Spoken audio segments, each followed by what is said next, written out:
Hello, dear friends. While studying documents from the German 17th Army, I came across the interrogation transcript of Lieutenant General Ivan Muzychenko, commander of the Soviet 6th Army. I became extremely curious to know what information the Germans were interested in at the start of the war with the Soviet Union. I found this interrogation of the Soviet general to be quite informative and interesting, so I'm sharing it with you. How did the Soviet general end up in captivity? It was August 1941, and the German Operation Barbarossa was in full swing. Army Group South was operating in what is now Ukraine. During flanking attacks near the city of Uman, a massive group of Soviet troops was surrounded. This encirclement would come to be known as the Uman Cauldron. Many divisions and corps were trapped in this encirclement, including the 6th and 12th Soviet armies. The number of surrounded troops totaled 127,000. Ivan Muzychenko, commander of the 6th Soviet Army, decided after some time to attempt a breakout from the encirclement. His column consisted of tanks, armored vehicles, and trucks. After fighting its way 200 kilometers through territory already occupied by the Germans, the column of Soviet troops was destroyed. The general himself, wounded in the leg, was captured around 10:30 p.m. by German soldiers of the 1st Company of the 403rd Construction Battalion. As indicated in the documents, he offered no resistance. Now let's move directly to the interrogation of the commander of the 6th Soviet Army, dated August 9, 1941. How do you assess the combat effectiveness of the so-called Stalin Line? There is no such thing as a Stalin Line. There are likely fortifications, but they do not form a single line and can therefore be relatively easily bypassed or breached. Consequently, the Germans do not place much hope in this so-called Stalin Line. We are not the French. What is the purpose of your border defenses? The goal is to buy time, even if it was only 8 days. The war began completely unexpectedly. The offensive, even at the cost of heavy casualties, must be held back long enough for the armies to have time to deploy. Especially since by the 5th or 6th day, the railway lines had already been destroyed by German aviation. There was no other option. What was the combat readiness of the 6th Army at the start of the war? At the start of the war, the 6th Army had wartime strength, namely, 4 divisions totaling 40,000 men. The estimated wartime strength is unknown. This is a question that only the General Staff of the Red Army can answer. There can be no question of any special concentration of troops before the start of the war, since no mobilization was carried out other than the usual conscription. Is it true that during the encirclement, troops were replenished from the civilian population who had not previously served? No, no such order was issued. On the contrary, the evacuation of the male population up to the age of 50 was mandated by law, and for the most part, it was carried out. If men of draft age remained in these areas, it was only due to the irresponsibility of incompetent commanders and garrison commanders. Conscripting untrained reinforcements during critical military circumstances is a reckless measure that burdens the troops. However, the issue of reinforcements remained very acute, as the Army had received, in total, only 1,000 reinforcements since the start of the war. Please indicate the locations of the Army headquarters since the start of the war. The interviewee confirmed the locations already known to us, as they were indeed correct, but refused to name any additional locations previously unknown to us. Was there an order to shoot prisoners, and who issued it? There was no such order. However, It must be acknowledged that, in reality, prisoners were shot in certain units. This occurred out of ignorance and against the will of the interviewee. Those responsible were held accountable. Prisoners of war from the Army were transferred to the relevant NKVD assembly points. From that time on, they were under the exclusive authority of the NKVD, and the Army cannot be held responsible for how the NKVD treated prisoners of war. Why didn't the troops surrender earlier, when further resistance was futile? You are soldiers yourselves. As long as there remains even the slightest chance of breaking out, it must be seized, even if every attempt entails heavy losses. Under Podvysoky, such a chance seemed real. After all, we were fighting not only for territory, but also for landing strips for our aircraft. After all, the weather played a fateful role in this. The planes could no longer take off or land to supply us with ammunition and food, and by the time the weather improved, it was already too late. Doesn't a timely retreat, according to the laws of military tactics, improve the overall situation? The danger of encirclement by the commanding armies was recognized in time, but they were bound by orders from above, from the commander of the Southern Front. Were you aware of the strength of the German forces surrounding you? Of course, completely. The interviewee correctly identified a large number of German units and their movements. What was the impact of the German leaflets? The interviewee assesses German propaganda as exceptionally crude and clumsy, particularly the leaflets with caricatures and poems. It does not appeal to the emotions and is therefore relatively ineffective. The propaganda intended to influence Ukrainians is outdated. Finnish propaganda is significantly more cultured and was therefore more effective. The use of expressions not found in the Russian lexicon completely negates the leaflet's impact. Is there a difference in combat skills between workers and peasants? Here, one must take into account the Ukrainian contingent of soldiers. Therefore, there are no significant differences. Workers and peasants fight equally well due to their uniform training and preparation. It should be borne in mind that worker soldiers from industrial regions will fight even more fiercely in the future. What role does the reinstatement of commissar positions play? If we consider ourselves soldiers, it is difficult to agree with the introduction of commissars with military authority and military command. But this introduction remains a law to which the soldier must submit.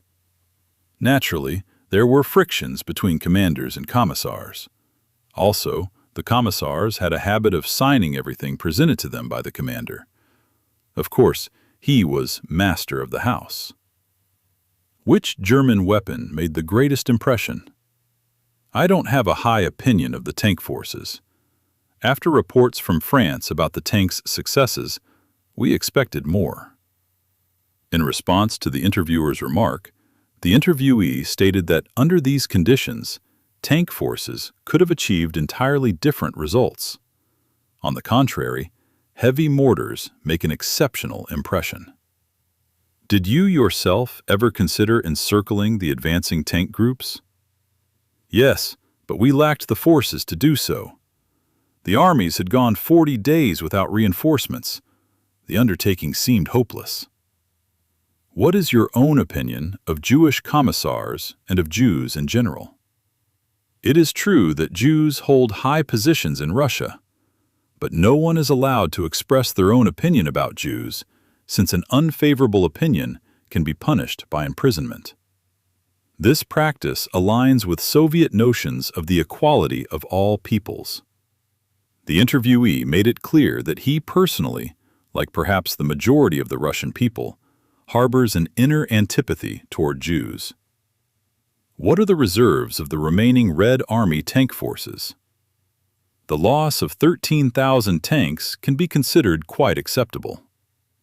The interviewee knows nothing about the number of tanks currently available, noting, however, that the tank-building industry is operating at full capacity.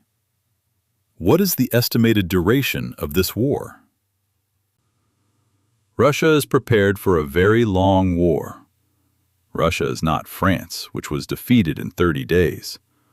All enterprises vital and valuable from a military standpoint have already been evacuated beyond the Urals. This is particularly significant for the Donets Basin. Therefore, even the occupation of the Soviet industrial heartland will not yield the Germans the expected result. Maintaining garrisons throughout European Russia cannot last long. If the fate of the motherland is at stake, the people will fight to the last, even in Siberia. Let the government have made mistakes or even committed crimes. Let the regime be far from perfect, but every person loves their fatherland and is always ready, despite the wrongs inflicted, to give their life. What military units does the Red Army have beyond the Dnieper? Muzychenko evaded the question. The Germans are under a grave delusion when they assume that the vast expanse on both sides of the Dnieper will be surrendered to them without resistance. Likewise, the divisions of the 6th and 12th Armies fighting against the 11th Army will fight while surrounded until their very last bullet. Is the defense of the Black Sea coast planned, and to what extent? The defense of the coast has been taken into account only to a limited extent and depends on the course of operations, particularly on the possible success of a breakthrough near Mykolaiv. The lack of bridges across the Dnieper plays no role in this. Were you aware of the capture of Stalin's son? In broad army circles, it was not previously known that Stalin had more than one son. Only his 2 daughters were known. It is quite possible that this son is from his first marriage. One of the commissars showed the interviewee a German leaflet about the capture of Captain Stalin. What is the road network like in the Don region? I don't know Ukraine. For example, I've never been to Kyiv, so I can't say anything about the road network in the Don region. I assume it isn't particularly well developed. After the Finnish War, General Muzychenko was transferred to the Caucasus and from there to Bessarabia and Galicia. What explains the limited use of the Red Air Force? The Air Force suffered terrible losses at the very beginning of the war, from which it has still not recovered. Consequently, the Air Force and tank forces were undergoing a major reorganization 2 to 3 months before the war began. Once a certain level of success had been achieved in training personnel, the replacement of equipment began just before the war started, a task for which trained personnel were still lacking.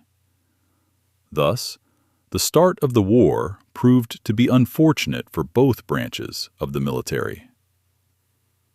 How were German-Russian relations assessed in peacetime in connection with the outbreak of a possible war? Since Germany had always declared that there could be no common ground with Bolshevism and that it must be eradicated, the Soviet Union, sooner or later, would have to resolve the contradictions between the 2 world views through military force. Of course, preparations were underway for this. Yet the moment still came as a surprise. They had expected the war to begin no earlier than 1942, as they believed Germany would not dare to wage war on 2 fronts. In any case, there could be no war with Germany as long as Germany was tied down by its conflict with England. Troop movements on both sides of the border were perceived by the uninitiated as insignificant and, for the most part, appeared to be a means of exerting pressure in ongoing economic negotiations. What happens to defeated divisions? Are they sent to the rear, reinforced, or merged? As for motorized units, Defeated divisions are not sent to the rear or dissolved into other divisions, but remain under their old designations in a severely reduced form, so that divisions are reduced to regiments or even battalions. Furthermore, these units cannot always be sent to the rear, as it is often impossible to form units to replace them. Material reserves are often located 300 kilometers behind the front line, and the railways are destroyed. Please indicate the location of the units listed. Muzychenko. The 18th Army has withdrawn its main force to the southeast. Its current location is unknown. The 2nd Tank Corps was a separate corps that was subordinated to the 6th Army only after being surrounded. It is also surrounded. The 81st Rifle Division was one of the best divisions, which also broke through the first ring while suffering heavy losses. Recently, it had no more than 2,000 men. The 139th Division belonged to the 12th Army. It remained GDK. The 39th Tank Division did not initially belong to the 6th Army.